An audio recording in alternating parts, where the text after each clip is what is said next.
여행을 시작하는 그래서 여권, 뭐 비자, 뭐 이런 걸로 이제 봤었는데 두 번째는 이제 여행자의 마음가짐입니다. 이거를 이제 보시면은 그리스도가 주관하시는 생활 이렇게 되어 있고요. 학습 목표는 그리스도인의 삶은 자신이 주관하는 삶이 아니라 그리스도가 주관하시는 삶이라는 것을 알게 한다. 그래서 이제 주도권이 주님한테 있다. 이제 뭐 이런 이야기를 하려는 거예요.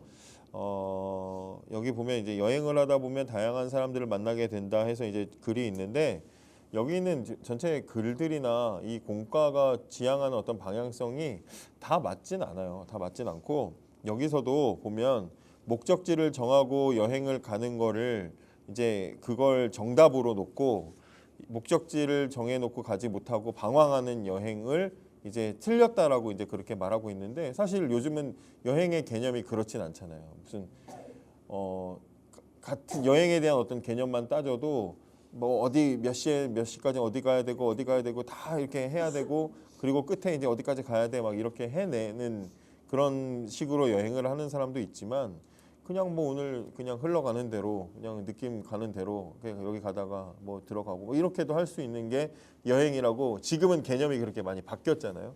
그러다 보니까 이 글이 다 와닿진 않아요. 사실은 읽다 보면. 그래서 이제 그 공과 나눔을 할 때 괜히 이제 이걸 읽고 이게 맞잖아? 이제 이렇게 얘기하면 다른 의견들이 나올 수 있으면 괜히 쓸데없는 데서 이제 이렇게 시간이 허비가 될 수 있으니까 여행 이야기를 하면서 이제 이렇게 빗대서 비유해서 나가는 거다. 근데 이제 여기서 말하는 게 뭔지 이제 그런 걸 잘 설명하면 될 것 같아요. 다음 페이지 보면 하나님 나라로 가는 영적 여행에도 바른 마음가짐을 갖지 못해서 엉뚱한 방향으로 여행하거나 뜻하지 않은 실패로 여행을 끝내는 사람들이 있다. 영적 여행에 나타나는 세 종류의 사람을 알아보자. 이제 그게 오늘 목적이에요. 그래서 비그리스도인, 그다음에 성령 충만한 그리스도인, 그리고 세속적인 그리스도인 이렇게 이제 세 명을 소개합니다. 사람들은 그리스도인의 신앙생활에 대해 많은 오해를 한다. 그러면서 여기 두 종류의 유형이 그리스도인들의 두 종류 유형이 나오는데 하나는 어떤 사람은 믿음으로 예수 그리스도를 영접한 후에는 스스로 최선을 다해서 살아감으로 하나님을 기쁘시게 할 수 있다고 생각한다. 그러니까 얼핏 보면 이 말이 맞는 말인데 그렇잖아요. 영접한 후에는 최선을 다해야지. 근데 그게 그 목적이 내가 도달할 수 있다라고 생각하면 틀렸다라는 거예요. 그죠? 우리가 신앙생활 열심히 해야지. 오늘도 우리가 나눈 말씀이 그런 거였잖아요. 멈추지 말고 열심히 나가자는 거잖아요. 근데 그 나아가는 열심은 완성을 위해서 목적을 위해서 하는 게 아니라 내가 어떤 경지에 이를 수 있기 때문에 하는 게 아니라 하나님과의 관계를 위해서 이제 그렇게 하는 거잖아요. 근데 이제 이런 유형의 신앙을 가진 사람, 이제 사고방식을 가진 사람은 어떤 사람이라고 예를 들 수 있냐면 마태복음 19장에 보면 부자 청년 이야기가 있어요. 부자 청년 이야기 들어봤죠? 부자 청년. 한 사람이 예수님 찾아왔는데 청년이고 관원이고 부자야. 근데 이 사람이 내가 어려서부터 지금까지 계명 다 지켰는데 뭘 더 해야 영생을 얻을 수 있습니까? 라고 예수님께 질문해요. 질문 자체가 영생을 위해서 내가 지금까지 잘했고 뭘 더 해야 되냐 이제 이렇게 묻는데 예수님이 계명을 쭉 앞에 있는 계명을 열거하시면서 그걸 지켜라 이제 이렇게 얘기하시니까 그건 내가 어려서부터 다 지켰나이다 이제 이렇게 말을 하거든요. 근데 예수님이 나중에 그럼 네 재산을 다 놓고 나 따라와라 했더니 그 재산을 내려놓지 못해요. 그러니까 여기서 말하고 싶은 건 뭐냐면 계명의 핵심은 십계명의 핵심은 뭐예요? 계명의 핵심. 하나님 사랑과 이웃 사랑이잖아요. 하나님 사랑과 이웃 사랑이면 십계명에 어려서부터 난 다 지켰습니다 하고 그게 정말 지킨 사람이라면 그 사람의 삶은 하나님을 사랑하고 이웃을 사랑하는 삶으로 나와야죠. 그러면 네 재산 다 이웃에게 나눠주고 너는 나를 따라와라. 여기에 그 두 가지 요소가 다 들어있는 거잖아요. 이웃에게 내 재산을 부자가 다 주고 이웃 사랑.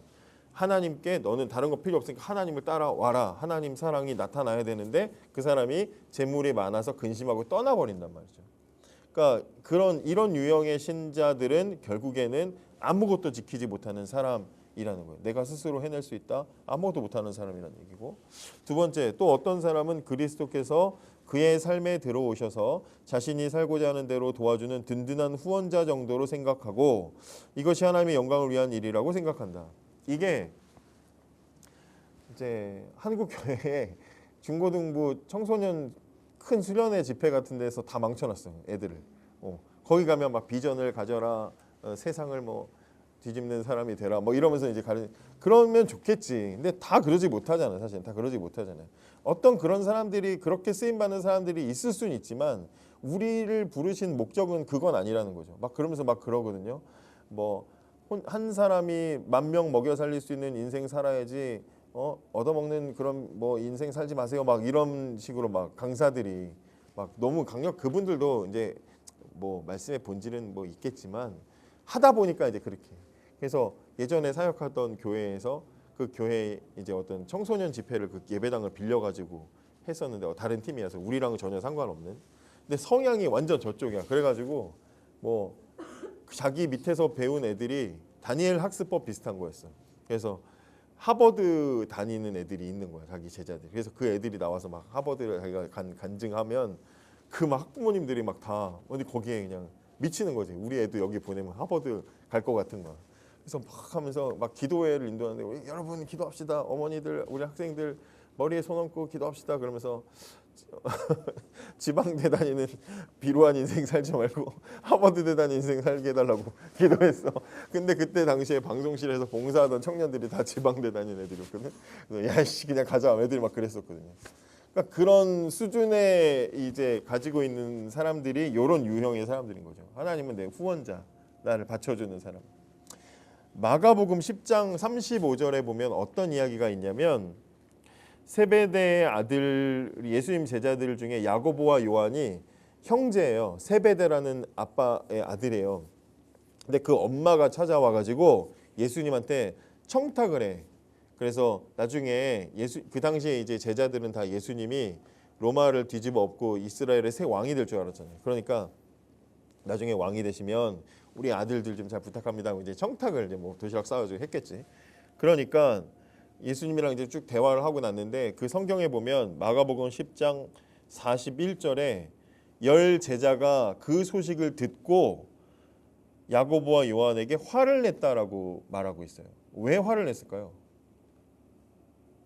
야고보와 요한 엄마가 예수님 찾아와서 선물 사들고 와서 과일 사들고 와서 예수님 과일 깎아드리면서 드세요 하면서 나중에 왕 되시면 우리 아들들 좀 잘 봐주세요 했단 말이야.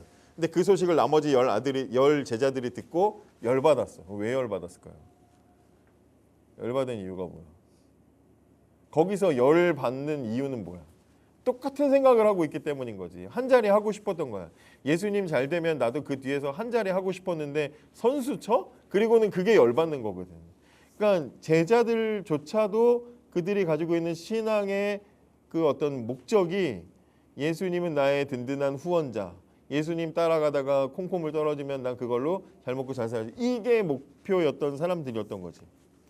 그런 유형들을 가지고 이제 있다는 얘기를 하는 거죠. 그러면서 이제 이런 생각들은 옳은 것 같아 보이지만 그리스도인의 삶에 가장 중요하면서도 기초가 되는 것을 오해하고 있으므로 생명력 있는 그리스도인의 삶을 방해한다. 신앙생활의 본질은 그런 게 아니다. 뭐 이런 말을 지금 좀 어렵게 하는 것 같고요. 그래서 그리스도인의 온전한 삶은 힘든 정도가 아니라 불가능하다. 물론 요 얘기에서 핵심은 그리스도인 혼자서 그렇게 사는 것은 불가능하다 이 얘기죠. 오직 예수 그리스도 한 분만이 그리스도인의 삶을 살 수 있다. 그분은 오늘도 그리스도인들을 통하여 그분의 삶을 살기 원하신다 하면서 이제 필립스가 번역한 신약 성경의 서문에서 이제 나오는데 이 편지들을 보면 그러니까 신약 성경의 서신서들을 보면 초대 기독교와 현대 기독교 사이에는 큰 차이가 있다. 우리에게는 모방에 불과한 반면 그들에게는 생생한 체험이 있다. 우리는 때로 기독교 신앙을 하나의 법전 혹은 마음이나 생활의 규율로 전락시키지만 초대 기독교인들은 새로운 삶의 질로 그들의 생활에 받아들였다. 이것을 그리스도가 내 안에 사심이라고 고백하기를 주저하지 않았다. 이렇게 말하고 있어요. 초대교회, 교회의 초기의 그 교회와 그 당시의 신자들과 그들의 신앙생활과 지금 우리 신앙생활의 모습이 전혀 다르다라는 거예요. 그러면서 그 당시에는 그냥 그 생생한 삶 자체, 리얼한 그냥 그 삶 자체였지만 지금 우리는 그냥 흉내내는 것에 불과해 보인다. 비교를 하자면 이제 그렇게 보인다라는 거죠. 그러면서 이제 왜 그런가? 왜 현대 교회는 왜 모방에 불과한가? 우리는 기독교 신앙을 어떤 마음의 규율로 이제 그렇게 어떤 생활의 규율 정도로 축소해서 우리가 받아들이지만 당시의 초대교회 신자들은 삶의 그냥 새로운 삶의 방향으로 길로 받아들였다. 이 차이가 이제 어디서 오는가 좀 생각을 해볼 필요가 있어요. 초대교회 신자들과 우리의 신앙생활은 왜 차이가 있을까? 신앙생활에 있어서 우리가 뭐 성경을 이렇게 보면 그 당시에 뭐 바울도 막 감옥에 갇히고 뭐 아니면 뭐 복음운전을 하다가 핍박을 당하기도 하고 뭐 순교를 하기도 하고 근데 그들의 가지고 있는 그 신앙과 지금 왜 우리의 신앙은 다를까? 차이가 날까? 물어보면 뭐라고 대답하겠어요? 뭐라고 대답할 수 있겠어요?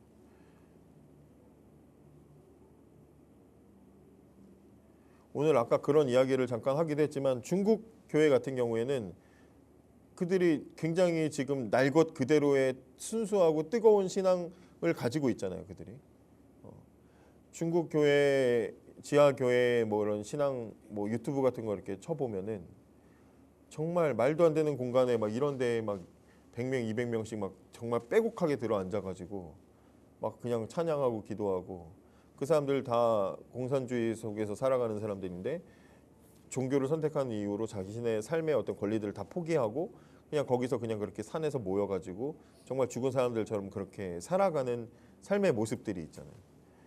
근데 그렇게 살아가는 사람들과 왜 지금 우리들의 신앙생활에는 차이가 있을까? 생각해 보면 신앙을 선택한다, 내가 신앙을 갖는다.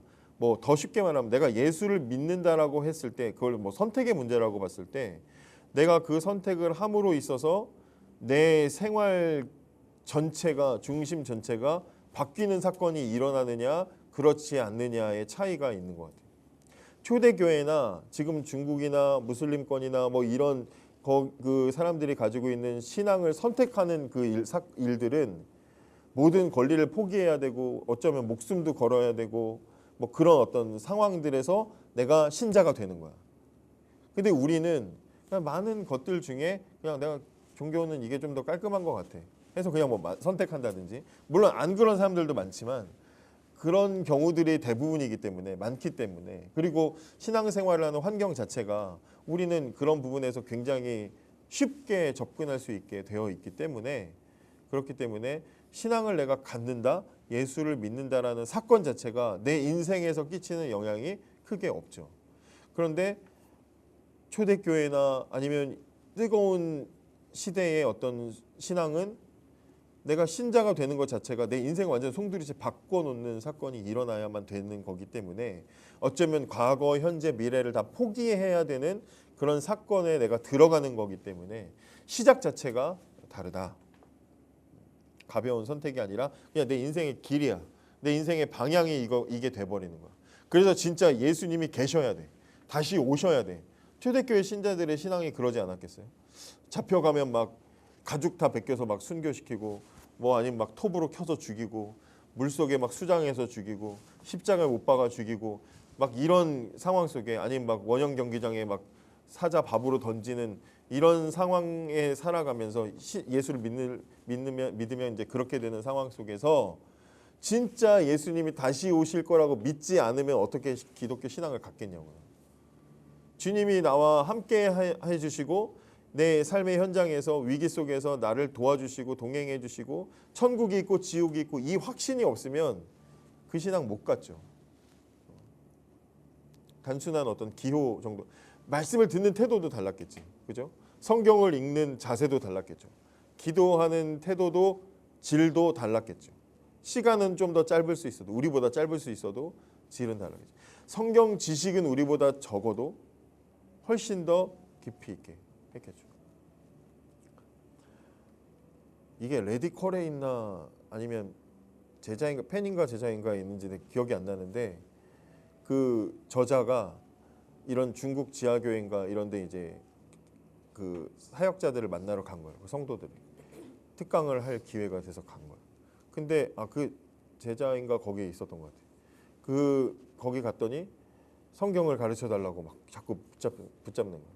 그래서 창세기부터 쭉 가르치다 보니까 사람들이 막 몰려들고 자기가 아는 거 총 지식 다 동원해가지고 성경을 막 가르치고 나니까 다 구약을 다 가르치고 나니까 또 신약도 가르쳐 달라고 그러고 그랬다는 거예요. 근데 그 우리나라 어떤 목사님이 옛날에 유명한 목사님이 설교할 때도 들어보니까 중국의 지하교회에 초청받아가지고 어쩌지 몰래 이렇게 루트를 해가지고 갔는데 수백 명이 진짜 창고 같은데 거기 들어가가지고 있는데 목사님이 올 때까지 찬송을 막 100절짜리 막 중국 막 그런 찬송가가 많대요.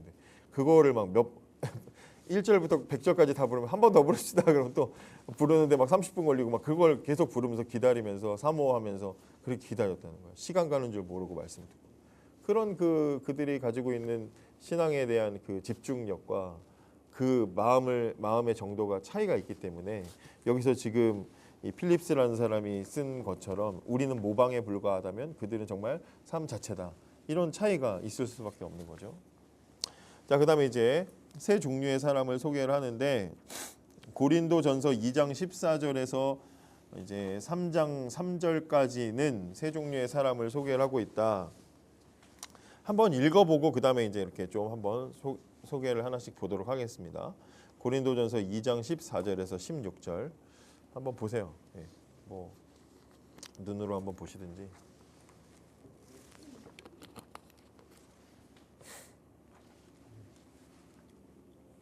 고린도전서 2장 14절에서 3장 3절까지 여기 이제 사람들을 쭉 소개를 하죠. 육에 속한 사람, 신령한 자, 육신에 속한 자, 곧 그리스도 안에서 어린아이 이런 식으로 이제 이렇게 세 종류의 사람이 표시가 되어 있죠. 확인하시고 보시고. 자, 보면서 이제 들으세요. 비그리스도인을 먼저 이제 소개합니다. 세상 사람 비그리스도인. 비그리스도인은 여기 우리가 지금 고린도전서 말씀에 읽은 걸로 보면 육에 속한 사람이죠. 육에 속한 사람. 세상 사람들이 추구하는 것은 무엇인가? 그것을 얻었다고 해서 인생의 행복이 보장되는가? 문학의 천재 헨리 소로우는 사람들 대부분 고요한 절망 속에서 살고 있다. 오늘 마침 중고등부 예배 때 내가 죄의 짐을 지고 막 모노 드라마 설교를 했는데 사람들마다 짐을 지는 것처럼 고요한 절망이라는 게 뭐겠어요? 삶의 무게를 혼자 짊어지고 살아가는 거지. 우리가 이렇게 모여서 같이 교제도 하고 나누고 했지만 각자 혼자 있는 자리에서 뭔가 나만의 그 감당해야 되는 부분들이 다 있잖아요. 고독하고 고된 부분들이 있단 말이죠. 그런 이야기하고 또 밀류 만화가 랄프 바톤이 죽기 전에 나는 친구가 많았고 성공됐고 다 해봤는데 하루 24시간 메우는 일에 진력이 났다. 난 이거 보면서 뭐가 생각났냐면 나 혼자 산다가 생각났어요. 금요일 밤을 즐겁게 만들어주는 나 혼자 산다. 보면 재밌는 에피소드도 많은데 어떤 거 보면 쟤는 저렇게 재미없게 뭔 인생을 살까? 연예인이고 막 화려한 인생이고 직업이지만 저 이면에는 저냥 저렇게 그냥 저렇게 쓸데없는 거 하다가 물론 보여주기 식이겠지만 그리고 그 하루를 마감하기 위해서 그냥 술 한잔 하면서 고기 구워가지고 자기 혼자 요리해서 나중에 자기가 설거지도 해야 되는데 막 해가지고 한 잔 마시고 잠자는 게 하루 아름다운 하루인 것처럼 포장되면 저 인생이 행복할까? 뭐 하루 이틀 뭐 이렇게 몇 주 뭐 재밌을 수 있어도 저 인생이 재밌을까? 돈을 쓰거나 유행을 따라 보거나 뭐 다 하다가 결국에는 마무리는 그렇게 마무리하고 혼자 잠들 때 저 사람의 삶이 행복할까? 그런 생각이 들더라고요. 이제 이런 사람은 어떤 사람이냐? 목적지를 모르고 여행하는 사람이야.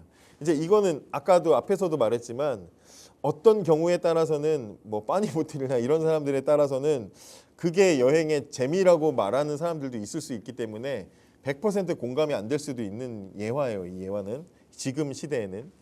근데 목적지를 모르는 사람, 곧 그리스도를 구주와 주님으로 영접하지 않은 비그리스도인의 삶을 이야기하고 있다. 목적지 없이 여행지에서 목적지를 잃어봤어요? 여행을 갔는데 어디로 가야 될지 몰라서 멈춰본 적 있어요? 있어? 있어? 없어? 어디 패키지를 갔어. 근데 가이드도 사라지고 다 사라지고 전화도 안 돼. 멈춘 적 있어요? 그런 여행지 자체를 안 가봤어요? 나는 있어요. 앙코르와트에서 애들 80명 중고등부 80명 데려갔는데 전화 그 당시에는 뭐 전화도 안 됐고 아무것도 안 됐거든. 벌써 10몇 년 전이니까. 근데 애들 둘이 없어진 거야. 내가 맨 뒤에서 애들 숫자를 세는데 거기서 애들 잃어버리면 어떡하냐고. 그래서 막 전 세계에서 와서 섞여 있는데 그래서 애들 2명 어디 갔나 했는데 저 뒤에서 코코넛 사가지고 먹고 앉아서 저기서 일로 와 소리 질러서 걔네가 왔는데 내 앞에 선두를 잃어버린 거야. 사람이 하도 많아요. 근데 가이드가 잃어버리면 거기 가만히 있으라고 올 때까지. 돌아다니면 큰일 난다고. 앙코르와트에서 길 잃어버리면. 그래서 거기서 2시간을 그냥 가만히 있었어. 아무것도 못하고. 그래서 전화도 안 돼. 말 통하는 사람도 없어. 걔네들 계속 보면서 원망하면서 그 짜증나는 더운 날씨 속에서 그러고 거기서 앙코르와트 보지도 못하고 그러고 입구에서 돌아왔거든. 그때의 그 답답함. 난 이거 보면서 그 생각이 들더라고요. 목적지 모르고 어디 가야 될지 모르고 방향을 모르는 상황.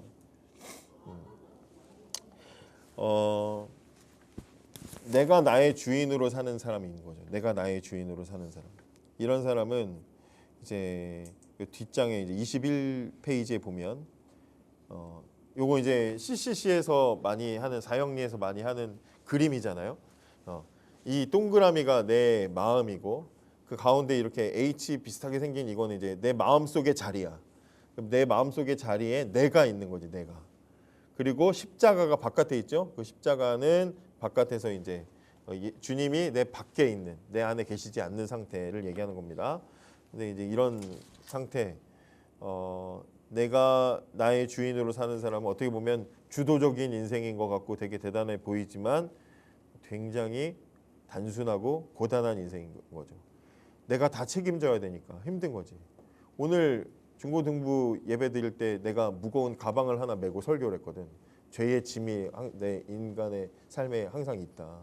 그래서 우리의 삶은 항상 고단하고 외롭고 두렵다. 왜? 짐 지고 있는 걸 티를 안 내야 되니까 괜찮은 척 밖에서는. 하지만 집에 돌아가면 나 혼자 굉장히 이제 위축되는. 그래서 외롭고 또 무거우니까 지치고 항상 만족이 항상 없고 그리고 언제까지 이걸 메고 있어야 되나 두렵고 그런 삶을 살아가는 거예요.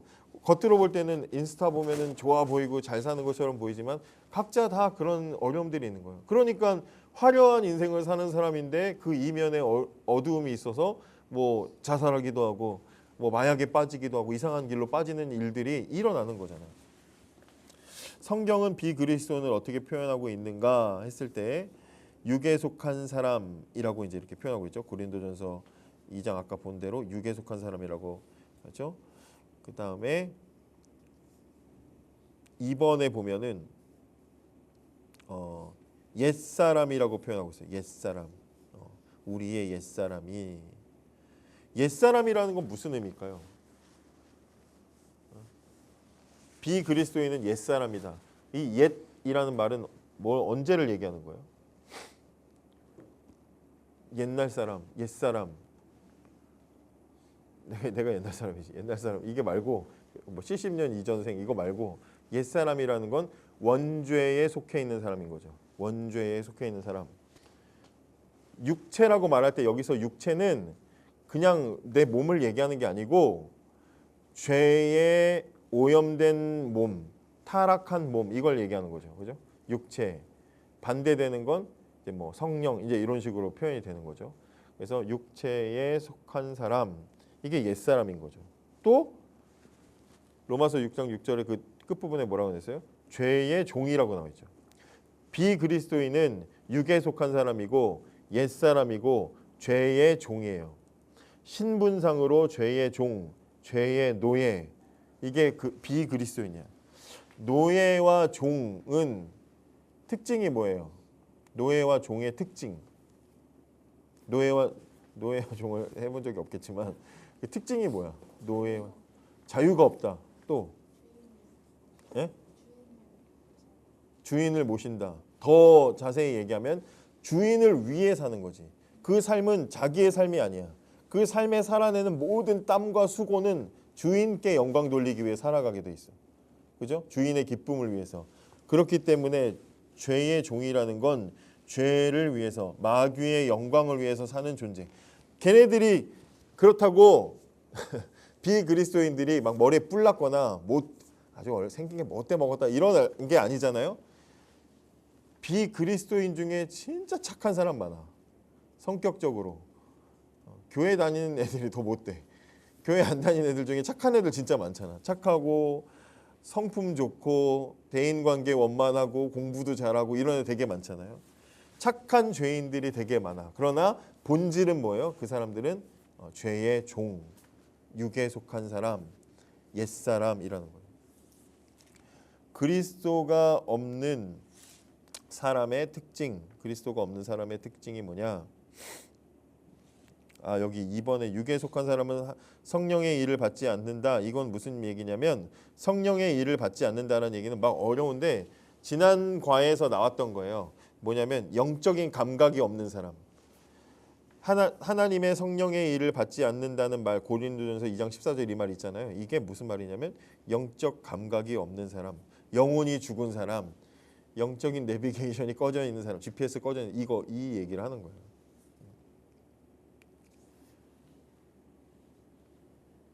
그러니까 감각이 없기 때문에 반응하지 못하는 거지. 감각이 없기 때문에. 그런 사람들이 있잖아요. 그죠? 우리가 말씀에 막 은혜를 받고 막 하는데 전혀 무감각하는 반응으로 있는 사람들. 근데 그들이 반응하지 않는다고 해서 은혜가 없는 거 아니죠. 소경이 빛을 못 본다고 해서 빛이 없는 게 아니고 청각장애인이 못 듣는다고 해서 소리가 없는 게 아니잖아요. 그런 것처럼 그렇게 감각하지 못하는 사람. 이제 그걸 하나님의 성령의 일을 받지 않는다 이렇게 말하는 거고요. 그리스도가 없는 사람의 세 가지 특징. 지난주보다 좀 제가 진행이 빠르지 않습니까? 감사합니다. 그리스도가 없는 세 가지 특징이 뭐냐? 첫째, 여기 이제 에베소서 2장 1절 이 말씀은 여러분들이 잘 기억하고 있어야 돼요. 에베소서 2장 1절에서 3절은 여러분들이 틈날 때마다 잘 설명할 수 있어야 돼요. 각 절마다 하나씩 특징을 소개하고 있는데 첫째로 그리스도가 없는 사람의 세 가지 특징 첫째는 허물과 죄로 죽은 자예요. 허물과 죄로 죽은 자. 여기서 특징은 뭐예요? 죄로 죽은 거예요. 이미 죽을 뻔한 게 아니에요. 죽을 수도 있는도 아니에요. 우리가 기도할 때 가끔 죽을 수밖에 없는 이렇게 기도하잖아요. 하나님 죽을 수밖에 없는 우리를. 근데 아니에요. 원래 성경적인 표현은 죽었던이에요. 우리의 구원은 죽은 상태인 우리를 구원하신 거예요. 그래서 어떤 목사님이 설교하면서 달리기 시합을 하는데 누가 가장 빠를 것이냐. 3살짜리 어린이, 99세의 지팡이 짚고 다니는 할머니, 그리고 체대 출신의 20대 남성의 시신. 누가 1등 할진 몰라도 누가 꼴등 할진 알겠죠. 예. 아무리 좋은 조건을 가지고 있어도 죽었으면 아무 일도 할 수 없어요. 죽은 죄인은 그 상태예요. 죄인의 상태는 바로 죽은 것이다. 그런 우리를 살려주신 거죠. 그 다음에 두 번째는 뭐냐? 마귀의 종이에요. 여기 2절에 보면 그때 너희는 그 가운데서 행하여 이 세상 풍조를 따르고 공중의 권세 잡은 자를 따랐으니 곧 지금 불순종의 아들들 가운데 역사하는 영이라. 말이 너무 어려워. 말이 너무 어려운데 마귀의 종이야. 근데 그 마귀의 종의 특징이 뭐냐? 세상 풍조를 따라요. 세상의 길을 따라간다는 거예요. 하나님의 길이 있고 세상의 길이 있는데 세상 길을 따라간다는 거예요. 하나님 원하시는 길과 반대되는 길. 그래서 시편 1편에 보면 복 있는 사람은 악인의 꾀를 쫓지 아니하며 죄인의 길에 서지 아니하며 오만한 자의 자리에 앉지 아니하며 이 하나님의 길과 반대되는 길이 있다는 거야. 근데 그걸 따르는 거. 그게 이제 마귀의 종의 특징이고요. 또 이 세상의 풍조를 따른다. 이건 뭐냐면 이 세상의 경향을 따라가는 사람. 이 세상의 경향을 따라가는 게 그게 마귀의 종의 특징이죠. 또 공중 권세 잡은 자를 따른대. 공중 권세 잡은 자가 뭐예요? 마귀 얘기하는 거죠. 공중 권세 잡은 자. 그러면 불순종의 아들들 가운데 역사하는 영. 말 긴데 이건 누구 얘기하는 거예요? 불순종의 아들들 가운데 역사하는 영. 누구예요 이거? 똑같이 마귀 얘기하는 거예요. 공중 권세 잡은 자도 마귀고 불순종의 아들들 불신자들 가운데 역사하는 영 이것도 마귀예요.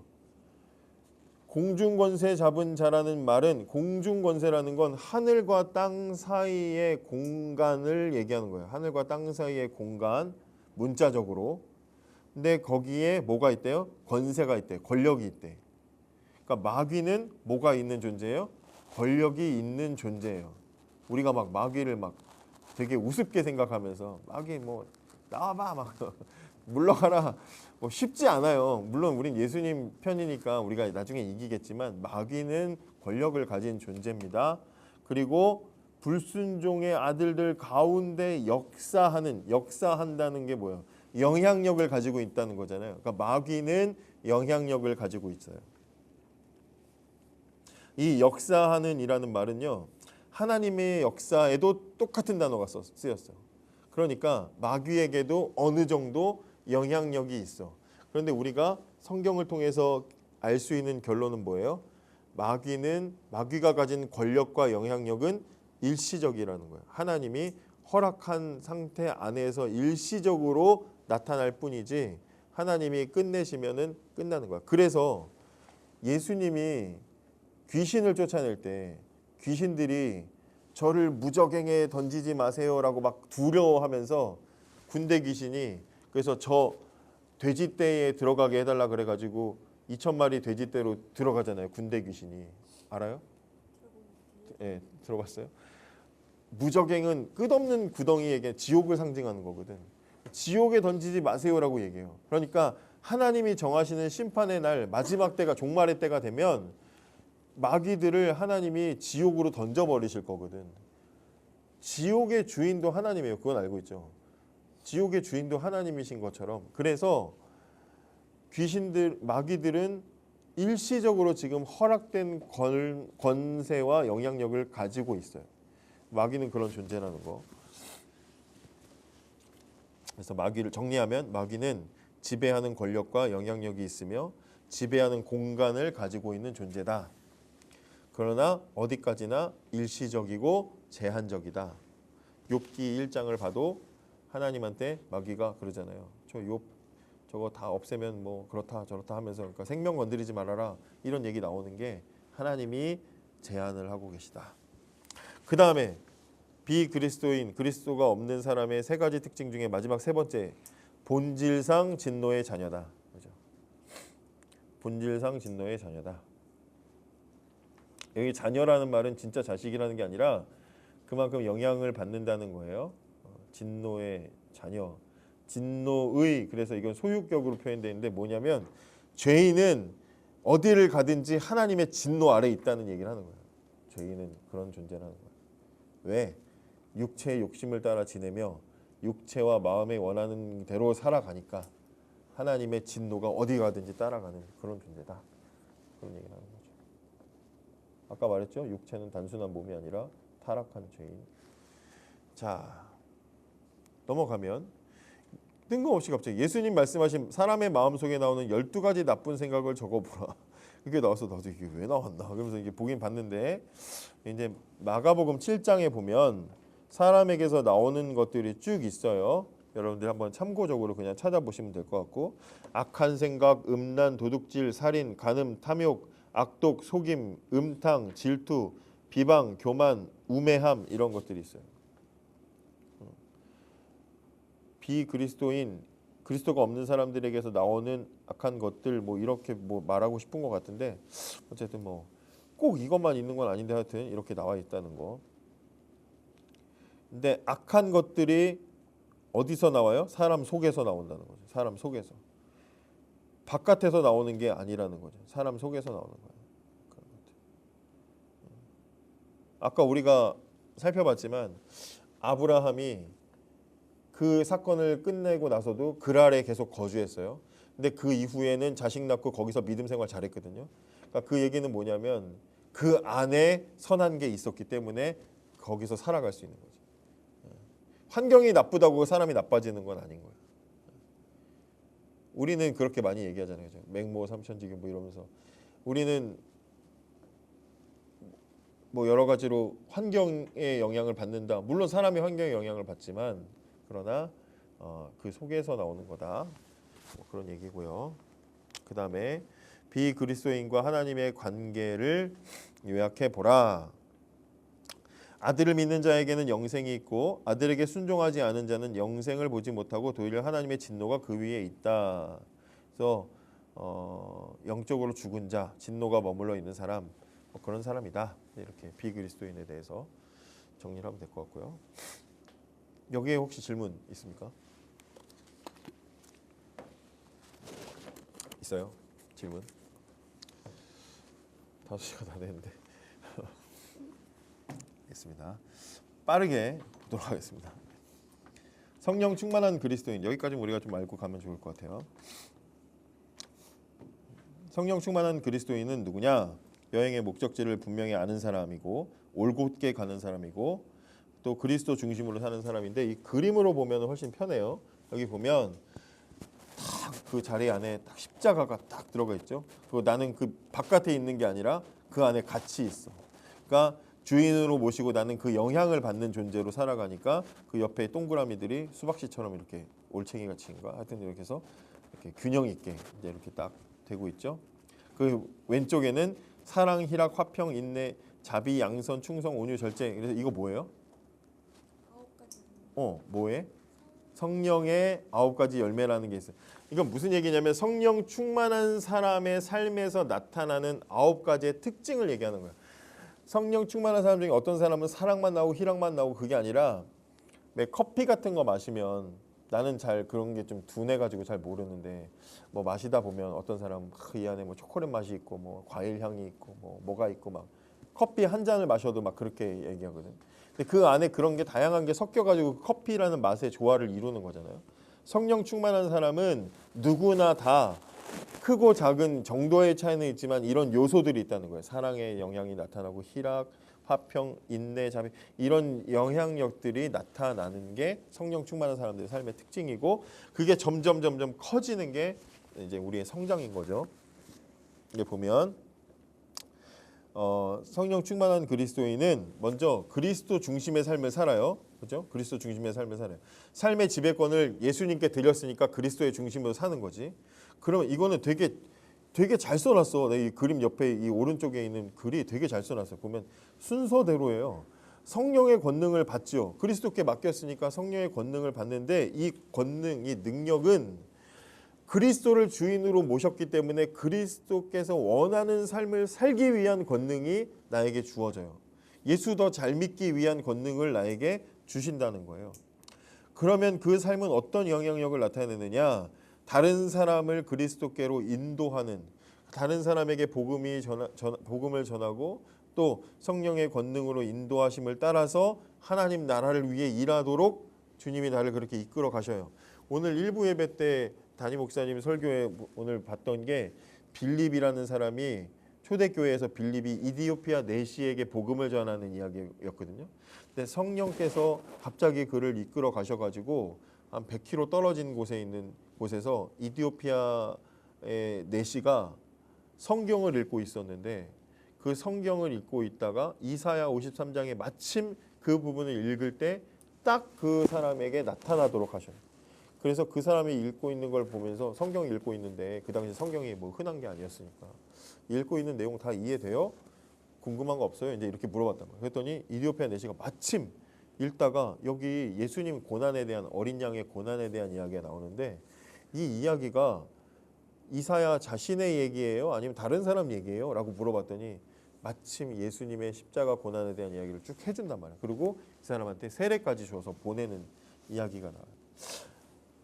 그리스도 중심으로 살아가면 주님이 우리의 인생을 그렇게 사용하신다는 거예요. 적재적소에 우리에게 필요한 것들로 우리를 보내셔서 필요한 이야기를 하게 하시고 할 말이 있게 하시고 사람을 만나게 하는데 그냥 만나는 게 아니라 복음을 잘 전할 수 있는 기회를 주시고 그런 일들을 계속 만나게 해 주신다는 거죠. 그리고 그런 사람은 기도할 때 어떻게 기도해요? 응답받는 기도를 받는데 자기 소원을 기도하는 게 아니라 마음의 소원이 하나님의 마음과 일치하기 때문에 하나님을 기쁘시게 하는 기도를 하나님께 드려요. 당연히 응답하시죠. 그러면 그렇게 살아가면서 삶의 원동력은 뭐냐? 하나님 말씀을 깨닫는 것을 통해서 삶의 원동력들을 얻게 되죠. 성령님께서 하시는 대표적인 일이 말씀을 깨닫게 하시는 것이고, 말씀이 깨달아지고 믿어지게 하죠. 말씀을 깨닫고 믿을수록 어떻게 돼요? 하나님을 신뢰하게 되고, 하나님을 신뢰하면 신뢰할수록 어떻게 돼요? 그 신앙의 깊이가 하나님에 대한 신뢰로 드러나서 순종하게 되는 거죠. 우리가 지금 아브라함을 보고 있잖아요. 창세기 12장의 아브라함의 신뢰도가 20장으로 올라가면서 신뢰도가 점점 올라가잖아요. 근데 이제 창세기 22장에 보면 처음에 하나님에 대해서 잘 믿지 못해서 막 뭐 이런저런 사고도 치고, 오늘 우리가 읽은 말씀에서도 아브라함이 막 믿음이 없는 모습을 보였지만 22장으로 넘어가면 한번 창세기 22장 볼래요? 창세기 22장 9절. 기가 막힌 말씀이다. 창세기 22장 9절에서 12절. 하나님이 그에게 일러주신 곳에 이른지라 이에 아브라함이 그곳에 제단을 쌓고 나무를 버려. 이거 무슨 얘기예요? 아들 바치라 해서 아들 바치는 이야기죠. 아들 바치는 이야기 우리가 잘 알고 있죠.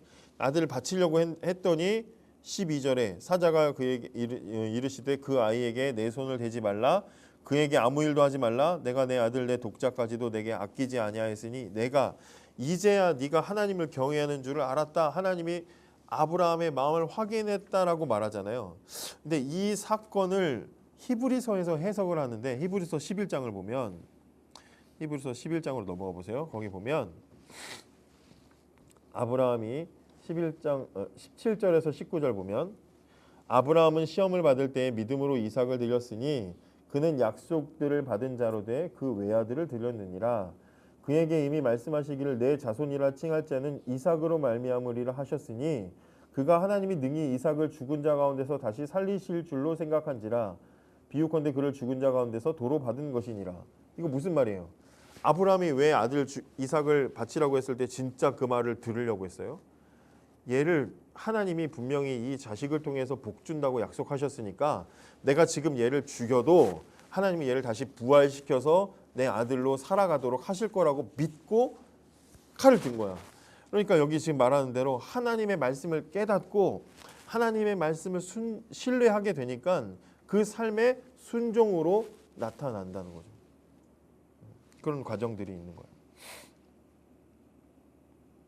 그러니까 순종은 아무 때나 할 수 있는 게 아니야. 나중에 해야지 뭐. 말씀 지켜야죠. 말씀대로 살아야죠. 뭐 그렇게 해서 되는 게 아니라는 거예요. 이 과정들이 있어야 돼요. 말씀을 깨닫고 신뢰하고 그래야 나타나는 거죠. 자, 성령 충만한 삶을 사도 바울은 어떻게 말하고 있는가? 내가 그리스도와 함께 십자가에 못 박혔나니. 이거 유명한 말씀이죠. 그런즉 이제는 내가 사는 것이 아니요 오직 내 안에 그리스도께서 사시는 것이라. 이제 내가 육체 가운데 사는 것은 나를 사랑하사 나를 위하여 자기 자신을 버리신 하나님의 아들을 믿는 믿음 안에서 사는 것이라. 성령 충만한 삶은 어떤 삶이에요? 그리스도와 십자가에 못 박힌 삶이에요. 그죠? 그리스도와 십자가에 못 박힌 삶. 이거는 무슨 얘기일까요? 그리스도와 십자가에 못 박힌 삶이라는 건 도대체 뭘 말하고 싶은 걸까요? 그리스도께서 십자가에 못 박힌 이유가 뭐예요? 육체의 죄를 용서받으려고. 그렇죠? 근데 십자가에서 예수님이 대신 우리를 대신해서 죄 지은 몸이 죽었고 죄 없는 거룩한 몸으로 살아나는 일이 일어났잖아요. 십자가를 통해서. 그러니까 십자가에 그리스도와 함께 못 박혔다는 얘기는 죄 지은 내 몸은 죽이고 거룩한 새 몸으로 다시 살겠다는 얘기지. 죄 지은 내 몸은 죽고, 십자가는 죽는 데니까 죽고, 예수님 살아나셨잖아. 그럼 나도 예수님과 함께 살아나서 새 몸으로, 죄 없는 새 몸으로 다시 산다는 거야. 그러니까 이제 내 삶의 주도권은 예수님한테 있는 거죠. 이런 식으로 이제 이해를 하면 되는 겁니다. 근데 이제 카네스 웨스트라는 사람은 변화된 바울의 삶에 대해 다음과 같이 말한다. 바울은 자기 힘으로 율법에 순종하여 살려고 하지 않고 하나님을 기쁘시게 하는 삶을 살기 위해 내주하는 성령님과 동행했다. 근데 요거는 이제 좀 주의해서 볼 필요가 있습니다. 뭐냐면 갈라디아서 2장 20절에 그리스도가 주관하시는 삶을 산다. 내가 사는 게 아니라 예수께서 사는 거다 이랬더니 이제 사람들이 받아들일 때 그럼 이제 나의 정체성과 나의 생각과 나의 모든 건 다 사라지고 그냥 껍데기만 남아가지고 예수님 따라서 그냥 이렇게 빙의돼가지고 사는 건가? 뭐 그렇게 생각할 거라고 받아들인 것 같아요. 그래서 이 사람은 지금 이렇게 말하고 있죠. 그리스도가 우리를 통해 사신다고 해서 우리의 개성이 무시되는 것은 아니다. 삶의 과정 가운데 어떤 모난 부분은 고치실 수도 있겠지만 우리의 독특한 개성을 통해 그리스도는 그분 자신을 표현하신다. 그러면서 예를 드는 거죠. 바울은 회심하기 전엔 논리적인 사상가였고 하나님께서는 그의 학문적인 깊이를 사용해서 논리 정연한 로마서를 쓰게 하셨다. 반면에 하나님은 직관과 감성이 풍부한 요한을 사용하셔서 영적이고 상징이 풍부한 요한복음을 쓰게 했다. 그러니까 사람을 개성을 완전히 바꾸는 게 아니라 개성을 그분의 도구로 사용하신다. 이제 이렇게 표현하고 있는데 요거는 이제 잘못 받아들이게 되면 내 하고 싶은 것대로도 다 남아 있고 그러니까 내가 완전히 사라지는 게 아니야. 이제 잘못 이해할 수 있을 것 같아요. 이 부분은 개성이 없어지는 게 아니다. 이 말이 잘못 오해가 될 수 있다는 거죠. 근데 사실 이거는 굳이 이렇게 강조할 필요가 없어요. 내가 예수님 통해서 은혜를 입고 구원을 받았고 내 삶이 새로워졌으면 주님 안에서 내가 새로운 삶을 살아가는 것은 새로운 그 길에서 살아가는 건데 이거를 뭐 재능 걱정하고 뭐 내가 사라질까 봐 걱정하고 내 자아가 사라질까 봐 걱정하고 이런 걱정을 하는 것 자체가 이미 그리스도인 될 자세가 이미 안 돼 있는 사람인 거지. 그래서 요거는 조금 이제 조심해서 볼 필요가 있다라는 생각이 들어요. 그래서 바울 얘기할 때도 정말 하나님이 가능성을 보시고 바울을 불러서 어떤 목사님 그렇게 설교하는 거 들은 적이 있었거든. 바울이 원래도 공부를 잘했고 똑똑하고 성경도 잘 알고 그래서 그 하나님 그 바울을 잘 사용해서 이제 복음을 잘 전하게 논리적으로 하게 하셨다.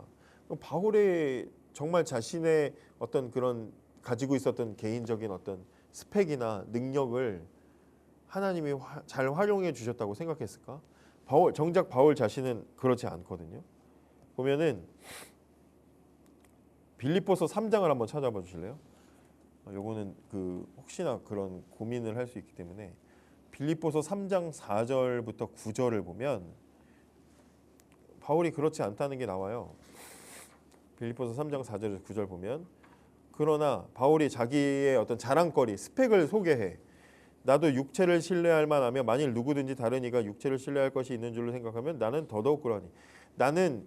나도 자랑할 거 많아. 나 스펙 좋아. 그러면서 이제 5절에 8일 만에 할례를 받고 이스라엘의 족속이요 베냐민 지파 왕족입니다. 히브리인 중에 히브리인이요 율법으로는 바리새인이요 성경 최고로 잘 아는 사람들. 열심으로는 교회를 박해하고 유대교 입장에서는 교회 박해하는 게 제일 잘하는 거죠. 율법의 의로는 흠이 없는 자라. 난 율법 어긴 적도 없어. 근데 7절에 뭐라 그래? 그러나 무엇이든지 내게 유익하던 그것을 내가 그리스도를 위하여 다 해로 여기고 또한 모든 것을 해로 여김은 내 주 그리스도 예수를 아는 지식이 가장 고상하기 때문이라 내가 그를 위하여 모든 것을 잃어버리고 배설물로 여김은 이렇게 말하고 있어요. 이 웨스트란 이 양반은 바울이 가지고 있는 스펙을 하나님이 잘 활용했다 이렇게 이야기하지만 정작 바울 자신은 내가 가지고 있던 스펙은 다 배설물로 여겼다. 나는 그거 다 필요 없고 예수 아는 걸로 난 됐다. 이렇게 말하잖아요. 사도행전에도 보면 바울이 아테네에서 전도를 할 때 그리스 아테네는 당시에 지식의 최고봉이잖아요. 근데 거기서 전도를 할 때 바울도 약간 자기 가지고 있었던 자기 지식과 능력으로 논리력으로 사람들과 말로써 이제 이렇게 전도를 하려고 했다가 완전히 다 망치고 소수의 몇 명만 이제 예수를 믿는 그런 경험을 하기도 해요. 그래서 이거 다 필요 없다.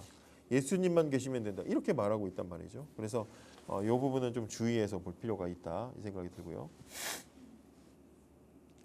그 다음에 성령 충만한 그리스도의 삶을 사는 능력은 어디서 받는가? 이건 질문 이렇게 할 필요 없어요. 이런 질문은 그냥 X 하세요. 이건 아는 능력 어디서 받는지 알면 뭐 할 건데 받을 거야?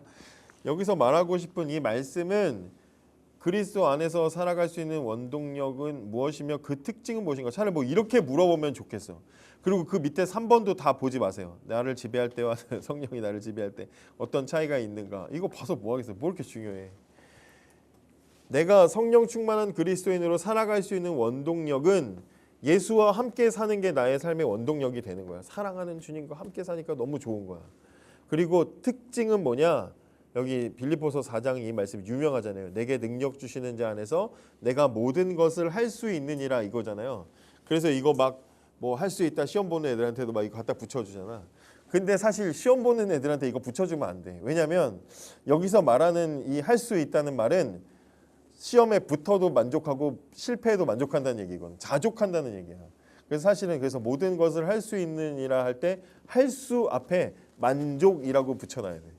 그래서 나는 내게 능력 주시는 자 안에서 내가 모든 것에 만족할 수 있다. 돈이 있어도 만족이고 없어도 만족이고 풍랑을 만나도 만족이고 사고 나도 만족이고 시험 떨어져도 만족이어야 돼. 왜? 예수님 계시니까. 이렇게 말하는 얘기예요, 이게. 그래서 시험 보는 사람들한테 보내지 마세요. 그렇게 하면 안 돼요. 그러니까 아브라함도 그랬잖아요. 땅 네가 밟는데 다 주마 그랬더니 아닙니다. 난 헤브론 가겠습니다. 했던 게 뭐예요? 만족하는 거예요. 하나님과 함께하는 걸로 나는 만족하는 거예요. 그런 삶의 태도를 얘기하는 거죠. 삭개오 같은 사람. 돈 필요 없어. 돈 가지고 살았던 인생인데 돈 필요 없어. 예수님 계시니까. 이렇게 바뀌는 거야. 내가 그 되게 인상 깊게 읽었던 책 중에 쉽게 쓴 한국 교회 이야기라는 책이 있어요. 여기 보면 여기 이제 우리나라 옛날 초기의 기독교 얘기가 나오는데 그 중에 시간을 11조로 드렸던 여자들 이야기가 나요. 그 당시 여성들은 경제 활동을 하지 못하니까.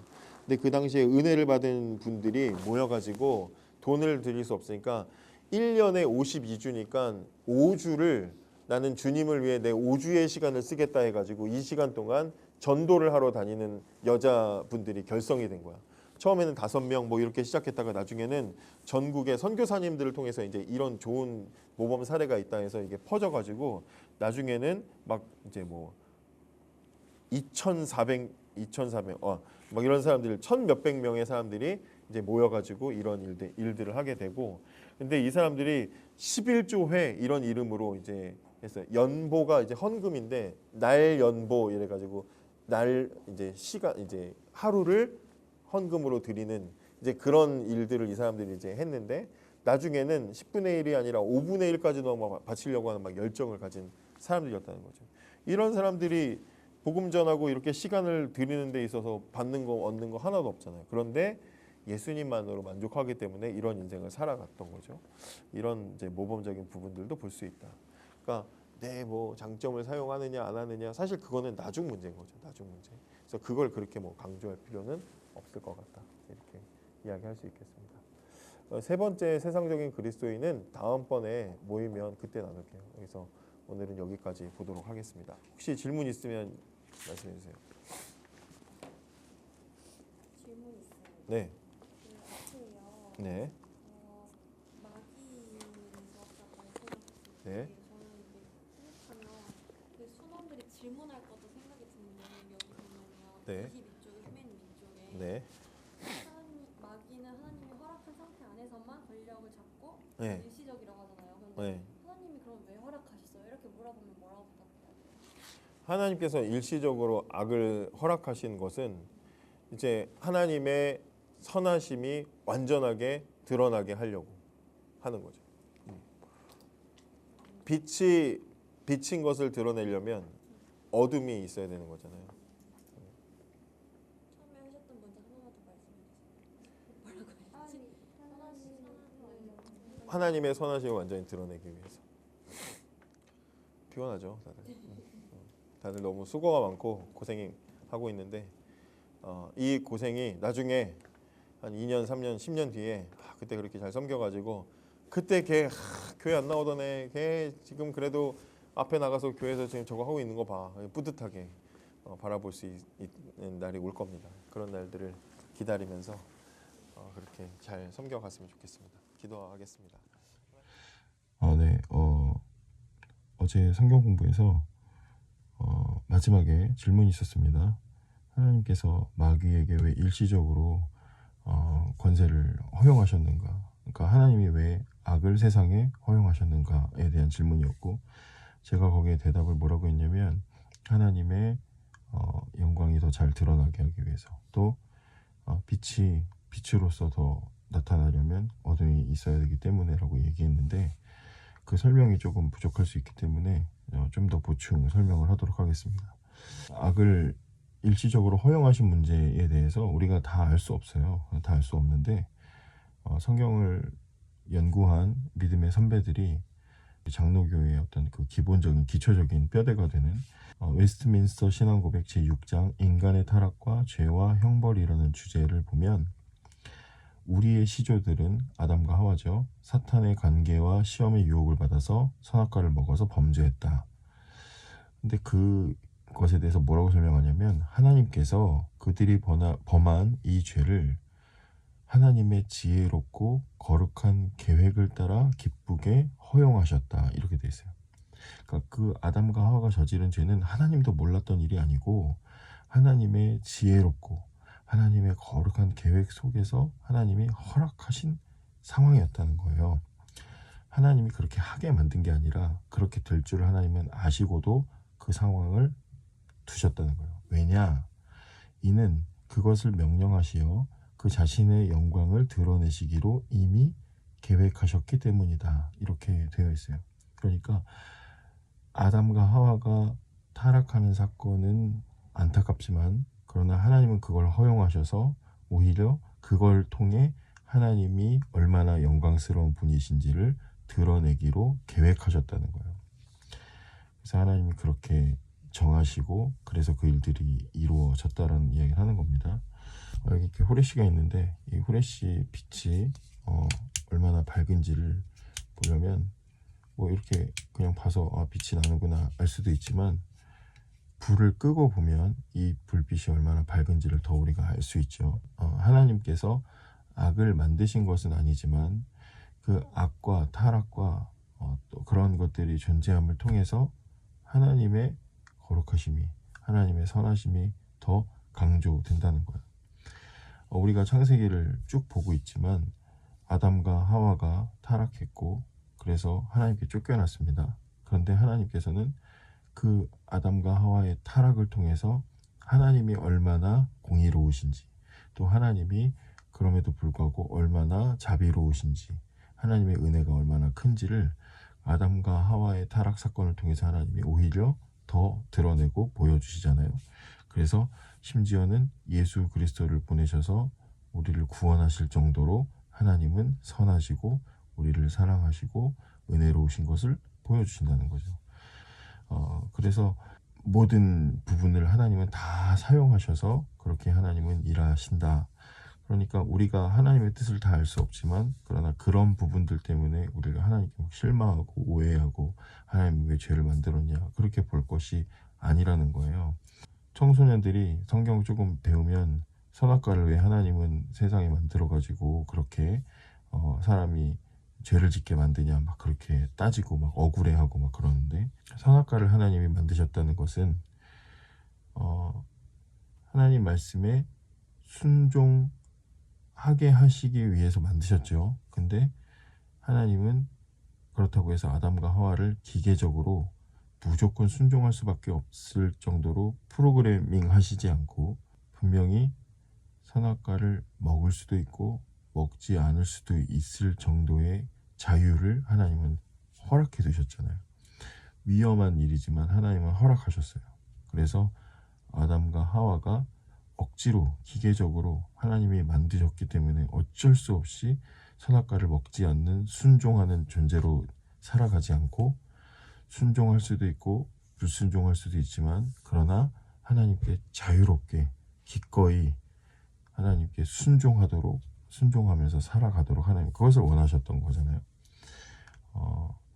악이라는 것은 하나님 만드시지 않았습니다. 악은 창조된 게 아니라 하나님의 부재가 악입니다. 하나님 계시지 않은 것. 타락이 뭐예요? 하나님을 떠난 게 타락이잖아요. 죄가 뭡니까? 하나님을 떠나고 벗어난 게 그게 죄잖아요. 근데 그 벗어난 상태를 하나님이 두시는 이유는 벗어난 상태, 타락한 상태, 악한 상태가 있는 걸 알아야 그래야 하나님과 함께 했을 때의 그 선하고 거룩한 상태가 얼마나 영광스러운지를 알 수 있기 때문이에요. 구약의 하박국서 있잖아요. 하박국 선지자가 하나님께 이런 질문을 합니다. 어떻게 하나님 그렇게 선하시면서 세상에 이렇게 악한 나라들을 내버려 두십니까? 악한 사람들을 왜 내버려 두십니까? 이렇게 하나님께 막 따진단 말이죠.